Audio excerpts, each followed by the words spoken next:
नमस्कार दोस्तों, हमारे YouTube चैनल में आपका स्वागत है। कैसे हैं आप? आई होप आप बढ़िया होंगे, मस्त होंगे। देखिए, आज एक नया वीडियो लेके आए हैं। बहुत ही इम्पोर्टेंट वीडियो है जो हमारे फॉलोअर्स हैं उनके ये मांग पे लेके आए हैं। और देखिए, ये कई बार समस्या भी आती है कोई कस्टमर के सामने, जो यूजर्स होते हैं कंप्यूटर के, वो हमें आके ये बोलते हैं कि मेरा प्रोसेसर बढ़ा दो, जैसे i3 है उसको i5 कर दो, या 4 जनरेशन कर दो, इसको 7 जनरेशन कर दो। क्योंकि उसको उस चीज़ का नॉलेज नहीं होता है कि कौन से बोर्ड पे कौन कौन से प्रोसेसर सपोर्ट होते हैं। ठीक है, तो ये जो रिपेयरिंग फील्ड में है उनको तो ये चीज़ का नॉलेज होना ही चाहिए कि कौन से प्रोसेसर कौन से मदरबोर्ड पे सपोर्ट करेगा। ठीक है, बाकी जो यूजर्स हैं उनके लिए भी बहुत इंपॉर्टेंट वीडियो होगा ये, क्योंकि वो ये जान के, ये वीडियो देख के, ये सब चीज़ें सीख कर ये पता कर सकता है कि मेरा मदरबोर्ड है कौन कौन से प्रोसेसर को सपोर्ट कर सकता है। या फिर वो कोई CPU वगैरह नया बनाना चाह रहा हो, असेंबल कराना चाह रहा हो, तो इससे उसको आइडिया हो जाएगा। या आजकल शॉपिंग करते हैं ऑनलाइन वगैरह, तो वहाँ से कोई गलत चीज़ नहीं खरीद ले, मदरबोर्ड के अकॉर्डिंग ही वो प्रोसेसर खरीद रहा है या नहीं खरीद रहा है, वो सब नॉलेज होना हमें ज़रूरी होता है। इसलिए हम ये एक वीडियो लेके आए हैं। ठीक है, तो आज ये चीज़ समझेंगे अब कि मदरबोर्ड पे कौन सा प्रोसेसर लगेगा, कैसा पता करें। जैसे कि मैंने यहाँ पे हेडिंग लगाई है, या हम इस चीज़ को ऐसे भी बोल सकते हैं कि प्रोसेसर कैसे पहचाने कि कौन सा मदरबोर्ड पे लगेगा ये। ठीक है, तो कौन से मदरबोर्ड पे कौन कौन से प्रोसेसर सपोर्ट करते हैं, ये चीज़ यहाँ हम समझेंगे। कौन से मदरबोर्ड पे कौन कौन से प्रोसेसर सपोर्ट करते हैं, ठीक है, ये चीज़ समझेंगे।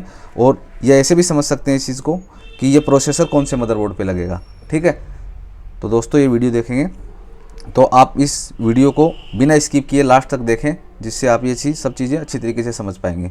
इससे पहले यदि हमारे चैनल को आपने सब्सक्राइब नहीं किया है तो सब्सक्राइब ज़रूर कर दीजिए, और इसको शेयर भी ज़रूर कर दीजिए करें, जिससे कि सभी बिगिनर्स वगैरह या कंप्यूटर रिपेयरिंग सीखने जा रहे हैं, ये ज़्यादा से ज़्यादा यूजर्स के पास ये पहुँचे और इसका ये फ़ायदा उठा सकें। ठीक है दोस्तों, तो अब बात करते हैं ये हमारे टॉपिक की। तो यहाँ पर देखिए, मैं आपको ये बताऊँगा कि ये हमारा मदरबोर्ड है। ठीक है, ये मदरबोर्ड है, ये प्रोसेसर है। ठीक है, ये प्रोसेसर या जिसको CPU भी हम बोलते हैं। तो ये मदरबोर्ड देख के कैसे पता करेंगे कि कौन सा प्रोसेसर लगेगा? ठीक है, तो इसका नंबर होता है, ये नंबरिंग से पता करेंगे। जैसे देखिए, इस पे लिखा है इंटर, ये तो कंपनी का नाम है। ठीक है, G31 लिखा हुआ, जैसे G31, ऐसे ही G31 लिखा हुआ है। ठीक है, तो देखो G31 यहाँ पे लिखा हुआ है। ऐसे ही हर मदरबोर्ड का नंबर होता है एक तो मदरबोर्ड के नंबर के अकॉर्डिंग भी हम पता कर सकते हैं कि इस पे कौन कौन से प्रोसेसर सपोर्ट होगा। एक दूसरी चीज़, एक ये सॉकेट होता है। ठीक है, जैसे देखिए यहाँ पे मैं आपको दिखा रहा हूँ सॉकेट, ये सॉकेट है, CPU सॉकेट। तो इस CPU सॉकेट का भी नंबरिंग होता है, इस सॉकेट के अकॉर्डिंग इस पे प्रोसेसर लगता है। कि जैसे एग्जांपल के तौर पे LGA 1155 है, देखिए LGA 1155, LGA मतलब लैंड ग्रिड एरे, और 1155 इसका नंबर है, सॉकेट नंबर है, मदरबोर्ड नंबर नहीं है, मदरबोर्ड नंबर अलग है। ठीक है, तो इस तरीके से ये एक सॉकेट नंबर होता है। अब सॉकेट देख के भी पता कर सकते हैं कि इस पे कौन सा प्रोसेसर लगेगा।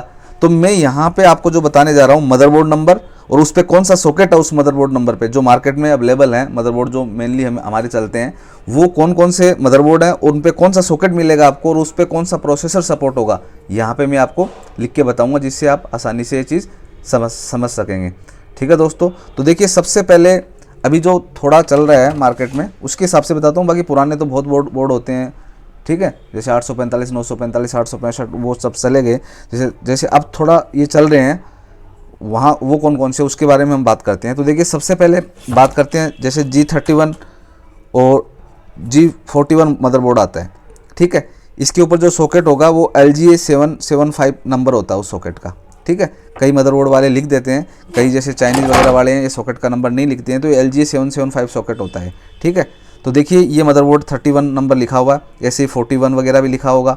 ठीक है, तो 61 भी लिखा होगा, S61, यह कहीं ना कहीं आपको मदरबोर्ड पे मिल जाएगा। ठीक है, तो मैं यहाँ पे बात कर रहा हूँ G31, G41 मदरबोर्ड होता है, उस पर दोनों पे ही सॉकेट होता है, वो LGA 775 होता है उसका नंबर। ठीक है, और जो प्रोसेसर लगेगा उस पर डुअल कोर प्रोसेसर लगता है उस पर, या CT2 core two do processor लगता है। अब 31, 41 पे ये क्यों अलग अलग हैं? ये इसलिए हैं कि 775 तो सॉकेट है, दोनों पे डुअल कोर प्रोसेसर या कोर टू डू प्रोसेसर लग जाएगा।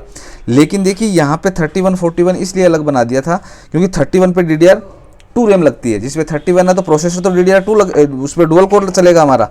ठीक है, डुअल कोर चल जाएगा, लेकिन रैम DDR2 लगती है। 41 में खाली ये चेंज किया है, रैम DDR3 कर दिया उसके अंदर, बाकी प्रोसेसर हमारा यही डुअल कोर उसके अंदर लगता है, ठीक है, प्रोसेसर डुअल कोर ही लगता है, खाली रैम का इसमें फ़र्क है 31 और 41 में। जैसे किसी कस्टमर के पास DDR3 रैम है और प्रोसेसर डुअल कोर चलाना है तो उसको 41 बोर्ड खरीदना है, क्योंकि उसके ऊपर DDR3 रैम लगती है, और रैम उसकी DDR2 है तो 31 बोर्ड खरीदना उसको।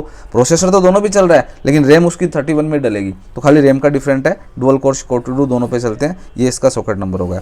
इसके बाद में देखिए बात आती है, हाँ, इसके बाद में हमारे पास जो बोर्ड है वो S55 बोर्ड है, ये मार्केट में इतना ज़्यादा नहीं चला, S55 होता है। इस पर क्या होता है, LGA 1156 सॉकेट होता है, LGA 1156 सॉकेट होता है इसके ऊपर, LGA 1156 ये सॉकेट नंबर ये होता है ना, जैसे मैंने आपको दिखाया सॉकेट नंबर का मतलब आप समझ गए होंगे। जैसे सब बोर्ड सॉकेट के हमारे पास अवेलेबल नहीं है, एग्जाम्पल के तौर पे दिखा रहे हैं, जैसे 1155 है तो यहाँ पे मैंने लिखा 1156 वगैरह, तो इस तरीके से मैं एग्जाम्पल दे रहा हूँ आपको, ठीक है। तो आप ये किया 1156 इस पर सॉकेट होता है। बात कर रहे थे हम H55 बोर्ड की बात कर रहे थे, ठीक है। और इस पे क्या होता है, फर्स्ट जनरेशन लगता है। अगर डुअल कोर के बाद क्या हुआ था, i3 और i5 और i7 जो आते हैं ना, इनका तीनों का ही क्या होता है, इस पर फर्स्ट जनरेशन प्रोसेसर को सपोर्ट करता है, फर्स्ट जनरेशन प्रोसेसर, ठीक है, या CPU। कहने का मतलब i5 i7 और i3 कोई सा भी हो, ये फर्स्ट जनरेशन को सपोर्ट करेगा, खाली सेकंड थर्ड वगैरह इसके ऊपर नहीं लगेंगे, ठीक है। इसके बाद में देखिए आता है हमारा S61 जो मार्केट में अभी तक भी चल रहा है, ठीक है। इसके ऊपर सॉकेट आता है हमारा LGA 1155 सॉकेट आता है उसके ऊपर, ठीक है। इसके ऊपर क्या होगा, इसके ऊपर कौन सा प्रोसेसर लगेगा, i3 i5 i7 तीनों लगेंगे, लेकिन देखिए इसमें क्या है, इसमें आपका लगेगा थर्ड जनरेशन प्रोसेसर लगेगा, सेकंड और थर्ड जनरेशन। कहने का मतलब इस बोर्ड के ऊपर S61 के ऊपर मैं कौन कौन से प्रोसेसर लगा सकता हूँ, i3 थर्ड जनरेशन भी लगा सकता हूँ, i5 थर्ड जनरेशन भी लगा सकता हूँ, i7 थर्ड जनरेशन भी लगा सकता हूँ, ठीक है। तो ये मदरबोर्ड मार्केट में बहुत चलता है, क्योंकि लो बजट में जब CPU बनाना होता है तो आजकल S61 का ही हम यूज़ करते हैं। तो इस पर तीनों प्रोसेसर हम यूज़ कर सकते हैं, ठीक है, हमारे अकॉर्डिंग कि हमें यूज कौन सा लेना है वो डिपेंड करता है। i3 i5 i7 करेगा, लेकिन सेकंड और थर्ड जनरेशन ही करता है, थर्ड जनरेशन हम ज़्यादा यूज में लेते हैं इसके ऊपर, ठीक है। तो ये डिफरेंट है S61 के ऊपर, तो S61 भी बढ़िया चलता है मार्केट में। इसके बाद में देखिए बात करते हैं 81 बोर्ड आता है, H81 मदरबोर्ड आता है, ठीक है। उसके ऊपर होता है LGA सॉकेट होता है 1150 होता है, मतलब सभी पे LGA इसलिए होता है, ये लैंड ग्रिड टाइप के LGA सॉकेट होते हैं सभी, पहले PGA भी होते थे जिसपे पिन वाले प्रोसेसर लगते थे, ठीक है। तो LGA 1150 होता है, तो ये किसको सपोर्ट करता है, ये जो हमारा i3 i5 i7 को भी यही करेगा, ठीक है। लेकिन देखिए डिफरेंट ये है, ये फोर्थ जनरेशन को सपोर्ट करता है। फोर्थ जनरेशन यदि प्रोसेसर आपको यूज में लेना है तो 61 पे नहीं लगेगा, i5 i3 i5 i7 fourth generation तीनों इसी बोर्ड पे लग जाते हैं। यदि आपको फोर्थ जनरेशन लगाना चाहिए, वो i3 हो चाहे i5 हो चाहे i7 हो, फोर्थ जनरेशन लगाना है तो आपका बोर्ड H61 लेना पड़ेगा, H81 लेना पड़ेगा, सॉरी H81 लेना पड़ेगा आपको, ठीक है। वो 61 पे नहीं लगेगा, ठीक है। तो आपको ये ध्यान रखना है, लगेगा इस पर भी i5 i3 i5 i7 इस पर भी ये लगेगा, इस पर भी लगेगा, जनरेशन का फर्क है, यही वैल्यू है, ठीक है। आपको किसी ने बोल दिया कि i5 है तो i5 में जनरेशन कौन सी है ये देखना है ना, ठीक है। i3 है तो जनरेशन कौन सी है, जनरेशन वैल्यू रखती है इसके अंदर, ठीक है। तो H81 बोर्ड हो गया। इसके बाद में देखिए बोर्ड आया जो H110 बोर्ड होता है, इस पर LGA 1151 इस पे सॉकेट होता है, ठीक है, 1151 होता है। तो इस पे 6 जनरेशन लगता है, यही लगेगा लेकिन 6 जनरेशन होगा। 6 जनरेशन कौन सा, i3 i5 i7 6 जनरेशन, समझ गए। 6 जनरेशन लगाना है तो H110 बोर्ड आपको लेना होगा।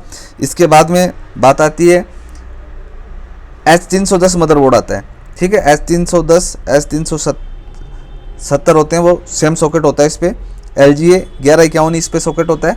इस पर क्या होता है, वही i3 i5 i7 लग जाएगा, लेकिन क्या हुआ ये सेवन्थ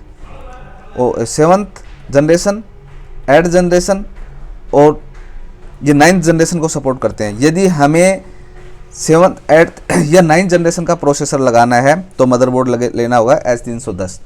यह H310 मदरबोर्ड हमारे हाथ में है तो इस तीनों प्रोसेसर में से कौन सा लगा सकते हैं, i3 i5 i7 में से। ये जनरेशन मायने रखती है, i3 i7 i5 तो ये भी है, ठीक है, लेकिन जनरेशन 7 8 और 9 लगेगी इसके ऊपर। यदि हमें थर्ड यूज में लेनी है तो ये फिर अलग चीज़ हो जाएगी। तो इस चीज़ को आप समझिए, बहुत इंपॉर्टेंट चीज़ है।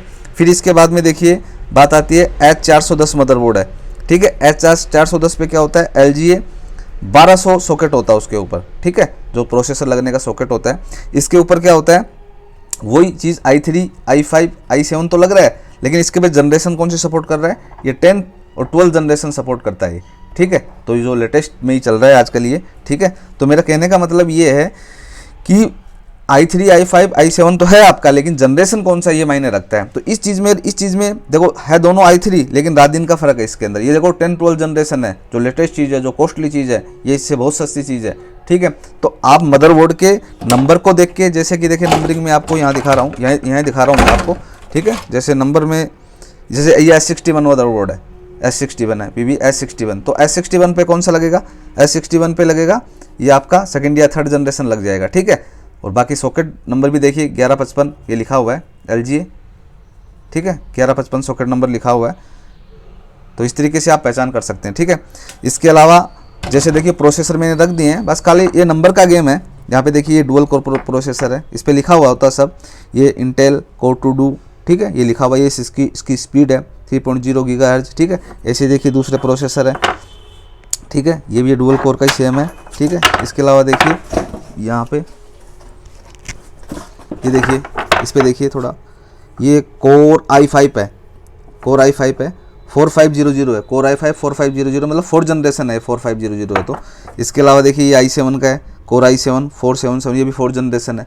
तो इस तरीके से इसके ऊपर लिखा हुआ होता है कि ये कौन सा प्रोसेसर है। ये देख के प्रोसेसर को तो आसानी से पहचान सकते हैं कि ये कौन सा टाइप का है। अब ये चीज़ हमें पता हो तो हम ये भी पता कर सकते हैं कि ये प्रोसेसर कौन सा मदरबोर्ड पे लगेगा, ठीक है। तो दोस्तों, तो ये मैंने आपको बताया है कुछ, तो ये बहुत इंपॉर्टेंट चीज़ है, क्योंकि नॉर्मली जब आप ये हार्डवेयर का काम कर रहे हैं या कुछ यूजर हैं तो भी आपको ये चीज़ आनी चाहिए, ठीक है। तो आपको कैसी लगी ये कमेंट में आप ज़रूर बताएंगे, और सब्सक्राइब हमारे चैनल को ज़रूर कर दीजिए, और इसको शेयर भी ज़रूर कर दीजिए करें, जिससे कि जो भी बिगनर्स वगैरह उनके पास ये वीडियो पहुंच सके और उनको ये फ़ायदा मिल सके। धन्यवाद।